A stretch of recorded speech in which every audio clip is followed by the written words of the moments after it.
ప్రభునందు ప్రియమైన సంఘస్థులకు, వేదికను అలంకరించిన పాస్టర్ గారికి అందరికీ కూడా హృదయపూర్వక వందనాలు తెలియజేస్తున్నాను.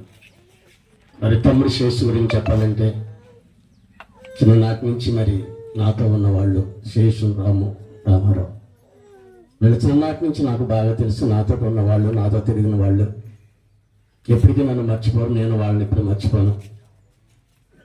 సేవా ధర్మంలో నాకు ఎంతో సహాయపడుతూ ఉండేవారు. వారిద్దరు కూడా ఎంతో సేవలో నాకు నడిపిస్తూ ఉండేవారు. నన్ను తీసుకెళ్ళి వాక్యాన్ని బోధించేలా చెప్తూ నన్ను అక్కడి నుంచి ఇంటికి తీసుకొచ్చి అప్పు చెప్పేవాళ్ళు. అంత బాధ్యతగా నా పట్ల ఉండేవారు. మరి తమ్ముడు ఫోన్ చేసి చెప్పాను, ఇలాగా అమ్మ చనిపోయిందని చెప్పాను. చాలా బాధ కలిగింది, తెలియలేదు నాకు. నువ్వు తప్పకుండా 4వ తారీఖున రావాలని అంటే తప్పకుండా వస్తాను తమ్ముడు అని చెప్పాను. ఈ కుటుంబాలతో నాకున్న అనుబంధం చాలా ఇది ఏంటంటే ఆత్మీయ తమ్ముళ్ళు సొంత తమ్ముళ్ళే వీళ్ళు. కనుక వాక్యం మనం చెప్పుకునేటప్పుడు చాలా సమయం అయింది. అయ్యగారులు అందరూ కూడా చెప్పారు. మరి నేను ఎన్నో మాటలు కాదు కానీ కొద్ది మాటలు చెప్పి నేను ముగిస్తాను. మరణం అనేది జీవానికి కాదు కానీ ఆత్మకే మరణం. ఆత్మకు కాదు కానీ శరీరానికే మరణం. ఈ శరీరానికి అధిక భాగం ఉండేది 70 సంవత్సరాలు, 80 సంవత్సరాలు, 30 సంవత్సరాలు చనిపోయి ఉన్నారు, 5 సంవత్సరాలు చనిపోయి ఉన్నారు, ఇంకా చిన్న వయసులో చనిపోయి ఉన్నారు, 70 సంవత్సరాలు బతికిన వాళ్ళు, 120 సంవత్సరాలు బతికి ఉన్నారు, 969 సంవత్సరాలు బతికిన వాళ్ళు ఉన్నారు. ఎన్ని సంవత్సరాలు బతికినా ఆ యొక్క ఆయుస్సు ఈ శరీరానికే తప్ప ఆత్మకు మాత్రం కాదు. ఆత్మల ఆయుస్సు అంతా తెలుసండి, దేవుడంతా.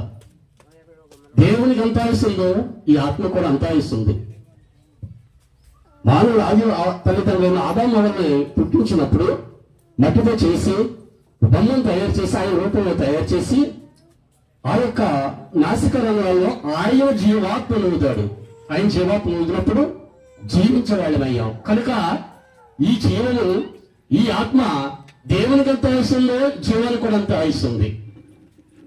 దేవుడు అంటున్నాడు, నరులాగా తిరిగిరాని అంటున్నాడు, మనల్ని తిరిగి మన్నైపోద్ది అంటున్నారు. కనుక ఇవన్నీ కూడా బైబిల్లో ఉన్న మాటలే. ఈ శరీరం ఎప్పటికైనా మట్టితో చేసిన మట్టిలోనే కలిసిపోతుంది. ఆత్మ మాత్రం దేవుడిచ్చిన ఆత్మ కనుక ఈ ఆత్మ పరలోకానికి చేరుతుంది. కనుక తల్లి గారు మరి గురించి ఎన్నో మంచి చక్కటి మాటలు చెప్పారు.